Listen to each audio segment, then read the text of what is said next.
Friend Chiranjeevi గారి ఈ look తెలుసు కదా, ఈ లుక్ చూసుకున్నట్లయితే మళ్ళీ వైరల్ అవుతుంది, మళ్ళీ ట్రెండ్ అవుతుంది. రీజన్ ఏంటంటే స్పిరిట్ కి సంబంధించిన ముహూర్తం అయితే పెట్టారు, పూజ అయితే జరిగిందనమాట. దానికి మన చిరంజీవి గారు వెళ్ళారు, అక్కడ నిలబడి ఫోటో కూడా దిగడం జరిగిందనమాట.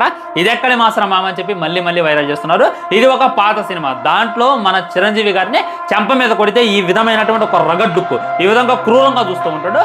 సో ఇది ఇప్పుడు ఇంకా బాగా వైరల్ కావడానికి కారణం ఏంటంటే మన రామ్ చరణ్ అన్న కూడా ఎలాంటి ఎక్స్ప్రెషన్ ఇస్తే ఎలా ఉంటుంది అనేటటువంటిది ఈ విధమైనటువంటి ఇమేజ్ ఎడిటింగ్ చేసి వదిలేరనమాట సోషల్ మీడియాలో. ఇది కూడా బాగా అంటే బాగా వైరల్ గా మారింది.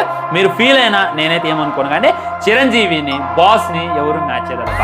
ఈవెన్ ఆయన కొడుకైనా సరే ఆయన యొక్క ఎక్స్ప్రెషన్ ని, ఆయన యొక్క రగడ్ లుక్ ని, ఆయన యొక్క క్రూరమైనటువంటి చూపుని రామ్ చరణ్ అన్న సైతం మ్యాచ్ చేయలేడేమో అనేటటువంటి ఫీలింగ్ అయితే ఈ పిక్కు చూసాక నాకు కలిగింది. నిజంగా సందీప్ రెడ్డి వంగ గారు మనకి ఈ లుక్ లోనే ఇచ్చారు. నిజంగా ఇదే రకమైనటువంటి లుక్ తో, ఇదే రకమైనటువంటి గెటప్ తో సందీప్ రెడ్డి వంగ డైరెక్టర్ గా, చిరంజీవి గారి హీరోగా, లేదా